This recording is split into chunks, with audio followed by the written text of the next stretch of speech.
It's 7 o'clock.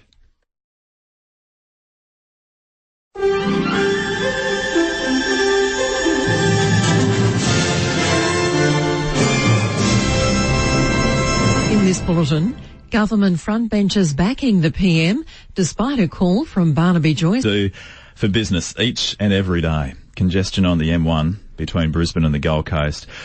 You get used to it as a way of life, but sometimes you need to factor in more than 2 hours in peak times for that daily journey. This morning, the Prime Minister will unveil a plan to shorten that trip, spending $1 billion in the process. That's from the federal government. They want the state to chip in as well. Paul Fletcher is the Minister for Urban Infrastructure and Cities. Paul Fletcher, what does $1 billion buy?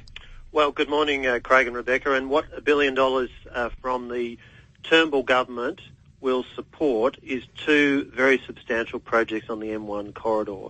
One is between Varsity Lakes and Tugun at the Gold Coast end to upgrade the motorway to 6 lanes, 3 lanes in each direction, and also some other components such as ramp upgrades and so on.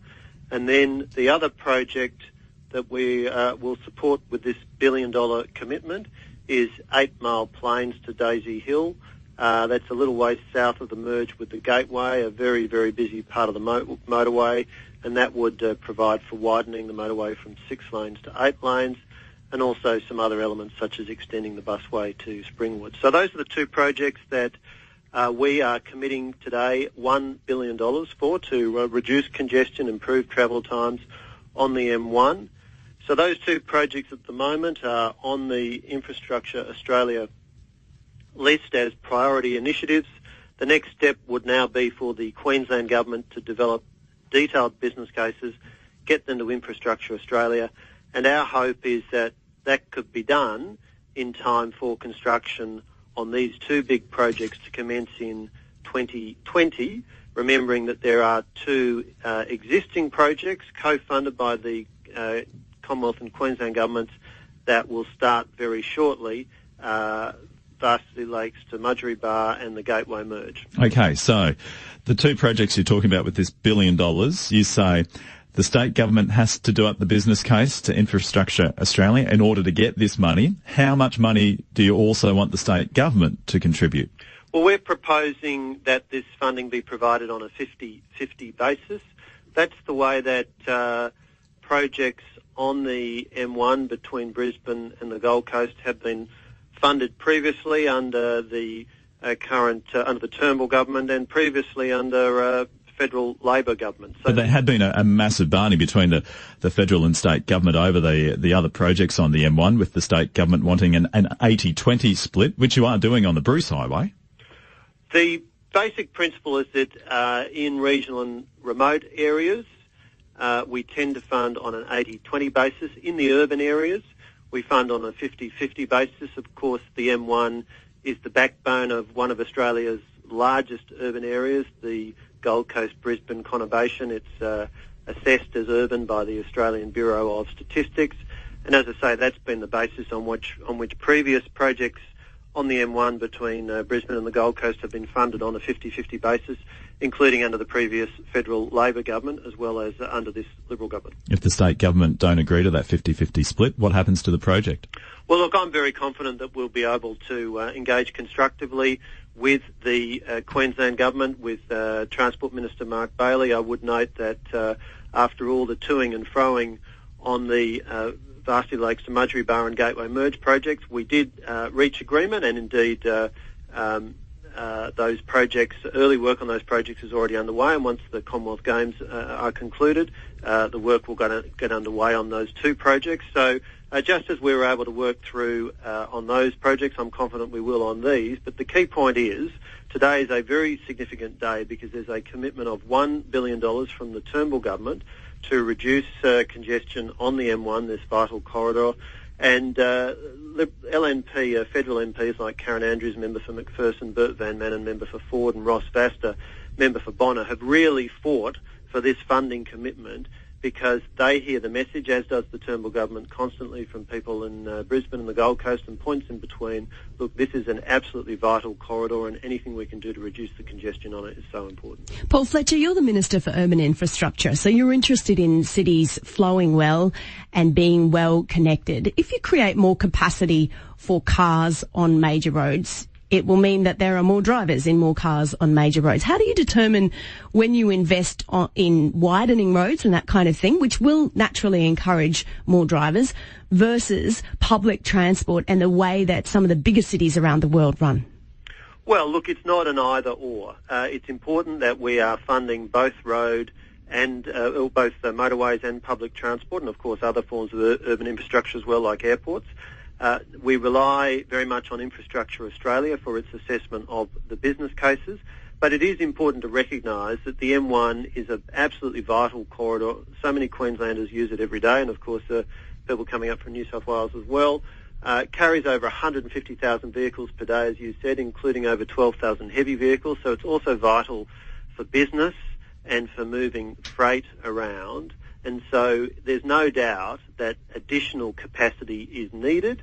Now, we will be seeing business cases, I'm confident, from the Queensland Government to come forward to Infrastructure Australia. That will do the formal assessment of the benefits that will be available from this investment.